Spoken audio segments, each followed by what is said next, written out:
Hello.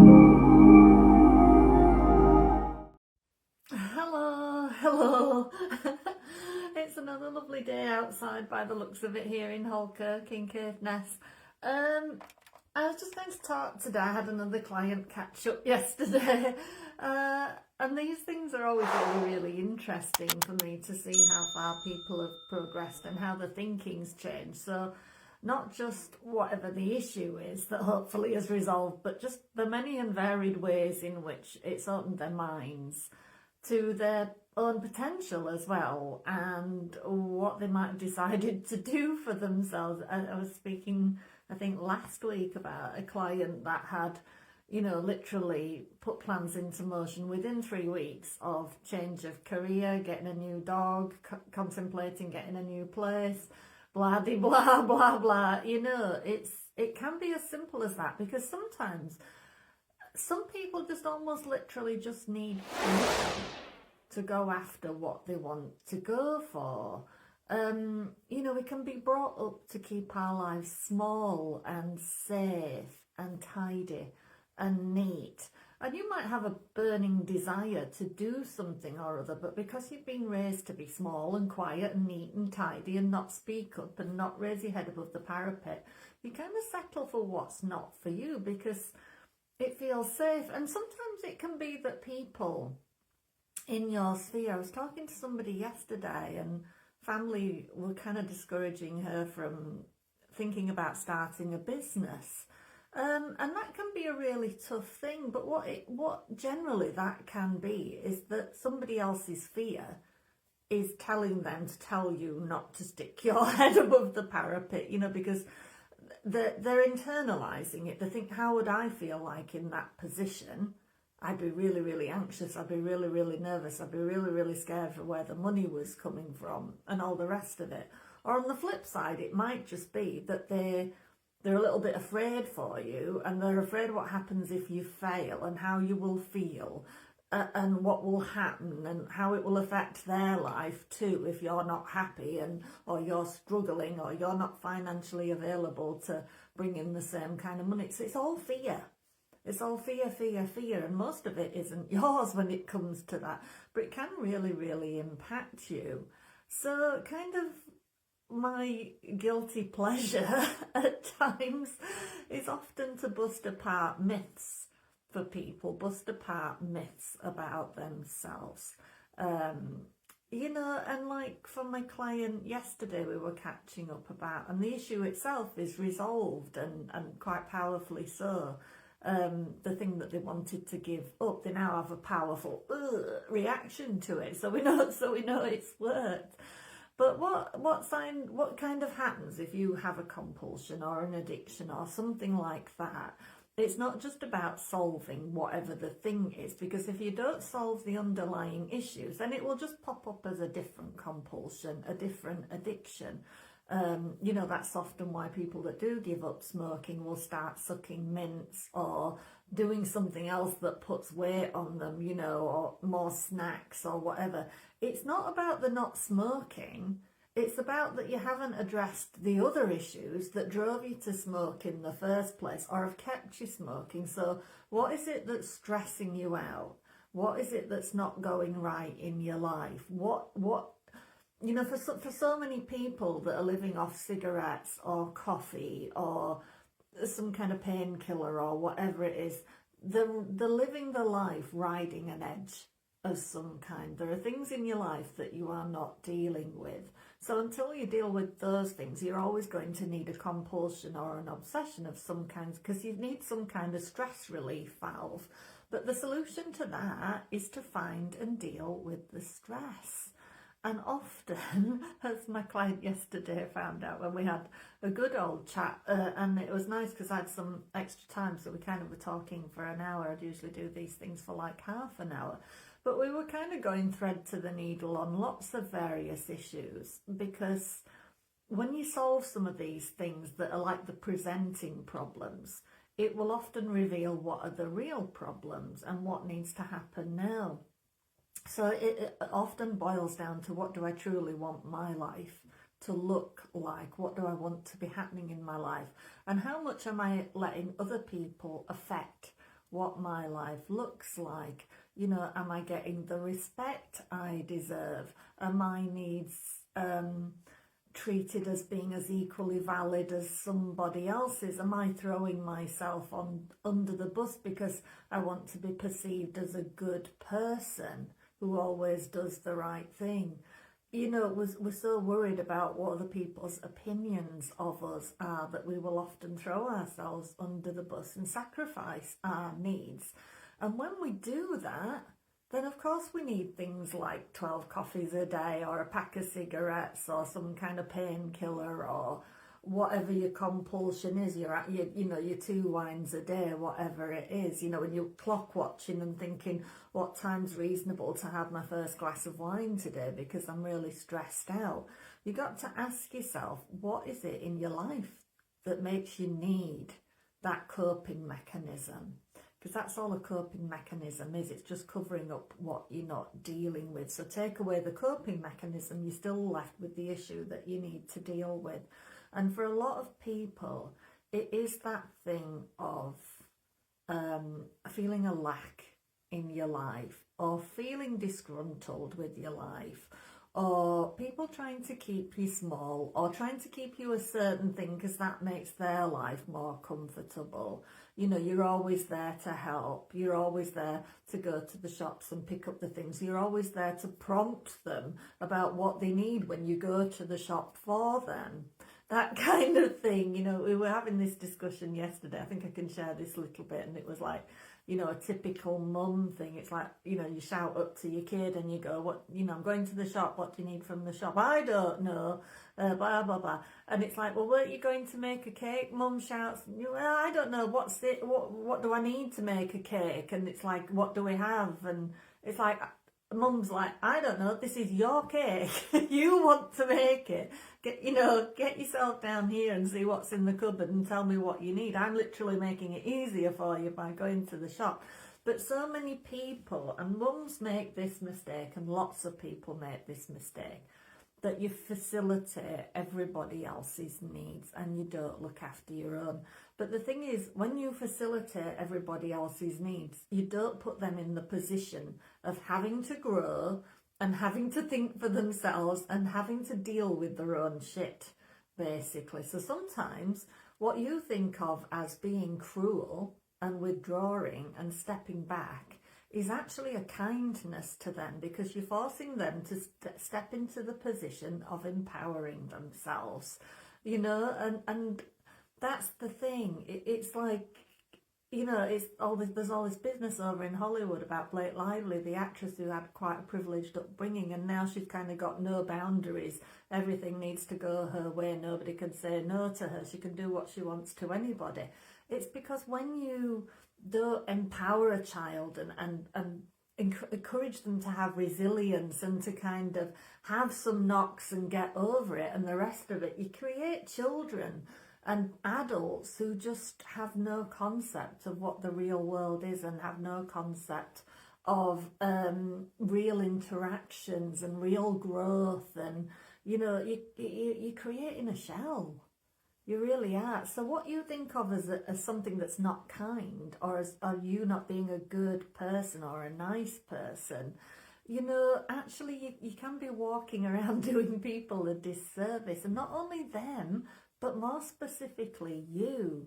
It's really important to have a level of selfishness and look after yourself and look after your own needs, because the biggest gift you will ever give a child is for them to witness you stepping into your own power and going after what you want and taking brave steps and doing all of those things, taking a few risks, believing in yourself. You know, we learn what we witness. So if you want to, you know, be the best mum of all kinds, show them what high self-esteem looks like. Show them what high self-esteem and believing in yourself literally looks like by going after a life that means something to you. And I'm just going to grab a tissue. I think I have one tissue left. Yeah, because kids kind of need to see it. You know what I mean? And often what will happen is there'll be a period in the beginning where people don't like it. You know, the people around you will not like your change because they don't want the status quo to change, because the status quo feels familiar and the status quo makes their life easier and gets their needs met, or what they perceive of as their needs. So you starting to change and taking a step back and saying, actually, I'm going to take this day for myself. I'm going to do something for myself. You know, you get yourself to the shop and get your cake ingredients. You figure it out. You don't need me, because literally they don't. They're just using you because it's easier. You know what I mean? And that's kind of what you need to be doing. It's not selfish, looking after yourself. It's like we're all equals here. We've all got needs. If you're kind of too busy serving other people and doing other people's things, you're not doing what you were here, what you were put here to do, what you were put on this earth to bring to the table. You know what I mean? If you're serving some, they've got their own agenda, they've got their own mission, and you kind of need to help them figure out what that is by giving them the space to do it, and they need to do it for you by giving you the space to figure out your things and not resenting you for it. But there might be a period in the middle where there's a bit of discomfort. There might be friendships that fall away because you're not serving their needs anymore. But the thing is, if it falls away, was it ever a real friendship, or was it just somebody using you for convenience? You know, when you it is a bit polarizing, is having RTT, because it will flag up. When you start changing, it flags up what's going on with everybody else. And it flags up, actually, do these people, you know, like what my client was saying yesterday was quite interesting, that she didn't really tell anybody that she's going to quit smoking because she didn't want the pressure. You know, you just want to figure it out for yourself, which is completely understandable. But nobody's really noticed that she's not smoking. And that's quite a thing to kind of realise that. And because obviously to you, you're thinking, well, that was quite a big part of my life. How can it be so from, you know, surely people notice that I'm not nipping out, I'm not, you know, I'm not just lighting up, I'm not wandering off because I need to go somewhere to have a smoke. Nobody's noticed. And that starts you thinking, well, are people ever really noticing me? Are they, you know, am I being valued here? If I went missing, would anybody notice me? And it starts making you question everything that you think you know. And it starts making you question the people in your life, and have you been giving too much, and have you been doing too much, so that people just expect it, they don't value it. You know, when you give so much and you give and you give and you give, it's like I was saying to my client yesterday, it's that when you take care of yourself and you look after your own needs first and you fill up your own cup, when you give to others, you're giving from a place of being full or overflowing, so it feels easy. But if you're giving all of the time and getting really drained and really run down, and you need to smoke, or you need loads of coffee, or you need alcohol in order to cope, then that means that you're giving from a place of being very, very empty. So you're giving way beyond your capacity, because you think it makes you the good person or the nice person, or it's what you've been brought up to do, serve everybody else's needs. But that eventually leads to burnout and being unhappy with your life and being depressed sometimes and being really resentful of other people. You can love somebody and still resent them for what they've done to you, but you've kind of done it to yourself. You've allowed it to happen. So it really is about personal power, not being a victim, not thinking you have to do everything for everyone else, and realising that doesn't make you selfish. Just that everybody has needs of their own to be met, and that there has to be personal accountability in all of us to take care of our own needs, and not expect somebody else to be fulfilling every need that we have. You know, we're here to solve our own problems. You don't want to come back and repeat the same issues over and over again if you believe in reincarnation or karma. You want to solve it in this lifetime. You want to have learned that lesson. You know, if your life is shitty right now, don't make the mistake of not sorting it out and coming back in another life and doing it again. You know, I sometimes think to myself, God, I hope I don't ever have to do, you know, my young life again. I couldn't contemplate having to go through it all again. It would be so terrible. So I'm hoping I've learned enough lessons this time around. But yeah, so that's what I'm saying. When you come to me for something like smoking or cutting down your alcohol or cutting out sugar or whatever it is that is your coping strategy, you will find that it throws up all kinds of questions about your life in general and what you're allowing to be done to you, and what you're doing to other people, and where you need to step back and where you need to step forward, and where are you allowing people to dictate to you what your life looks like. You know, are the people in your life that are so reliant on you that they expect you to cancel your plans or change your plans because their needs are more important, their wants are more important, you serving their needs is more important than you going off and having a fun day out and doing something that only happens once a year. Which can happen. People just expect, there'll be people in everybody's life that just expect you to drop everything on a whim and just serve their needs. So it can be quite a thing when you suddenly turn around and go, actually, no, I'm going to do my own thing. I've got plans myself. I've got a life of my own. There's things I want to do. I want to do this now because otherwise I'll have to wait a year for it to come around again. I want to do it now. I want to go have fun. I want to play. I want to do something that makes my working life all worth it because I can go off and have joy on the weekends, whatever it is, We forget that life is about play and fun and doing new things and making new connections and taking some risks and believing everything is available to you and all of the rest of it. So that's my warning to you today, that if you come for things like smoking or, cutting out cake or stopping drinking or whatever it is, we're going to be looking at your whole life and what is that thing covering up that you need to deal with.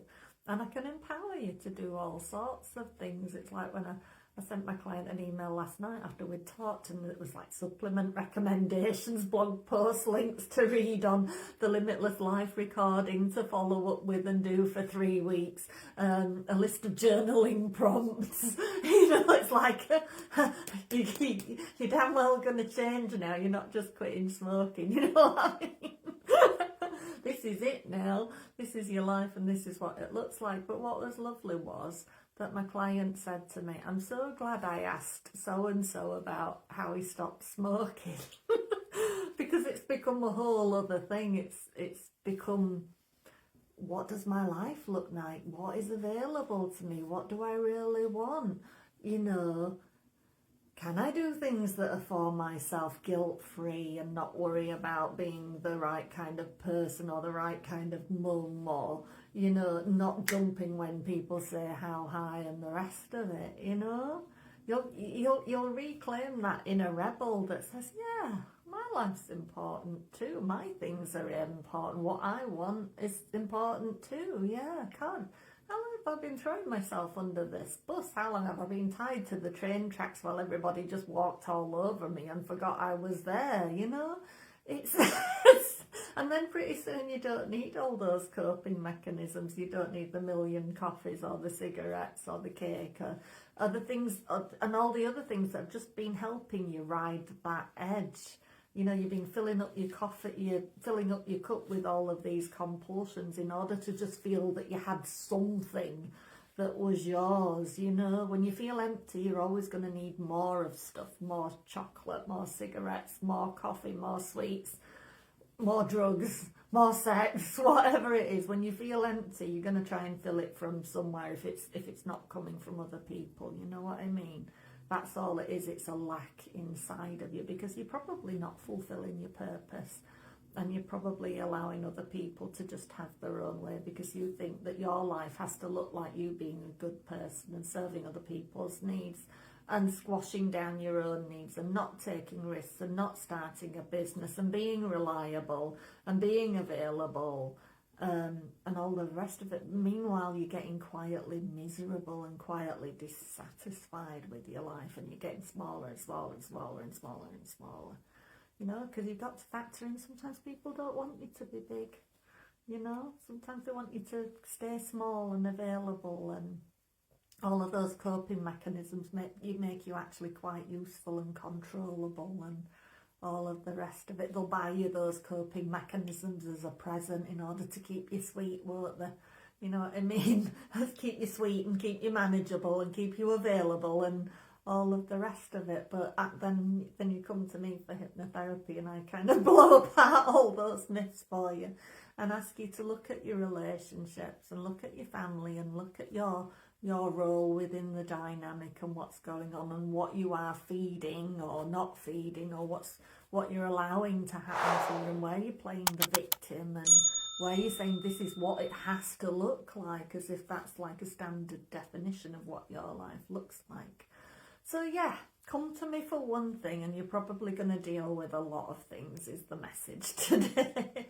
But in a very loving, very constructive, very empowering, very uplifting way, I believe. I believe that's what I bring to the table when you work with me. So if you do feel like booking a free call, I'm having some time off this weekend, but I'll be back again by Tuesday.